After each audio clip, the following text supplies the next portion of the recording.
আল্লাহ রাব্বুল আলামিন বলেন উলাইকা হুমুস সাদিকুন, নিশ্চয়ই তারা হলো ঈমানদার এবং সত্যনিষ্ঠ।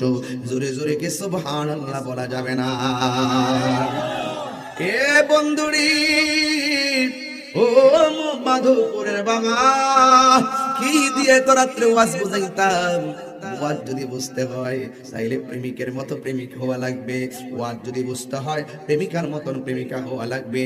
তাই তো আমার নবী, আপনার নবী বলেছেন আলা আলা ঈমানা লিমাল্লা মুহাব্বাত আলা, যার অন্তরে আমি নবীর মহব্বত নাই তার ঈমান নাই। আরেক জায়গায় আমার নবী বলেছেন লা ইউমিনু আহাদুকুম হাত্তা আকুনা আহাব্বা ইলাইহি মিন ওয়ালিদিহি ওয়া ওয়ালাদিহি ওয়ান নাসি আজমাইন। যতক্ষণ বাপের চাইতে আমি নবীকে ভালোবাসবে না, যতক্ষণ মায়ের চাইতে আমি নবীরে ভালোবাসবে না, যতক্ষণ সন্তানের চাইতে আমি নবীরে ভালোবাসবে না, ততক্ষণ পর্যন্ত তোমরা ঈমানদার হতে পারবে না।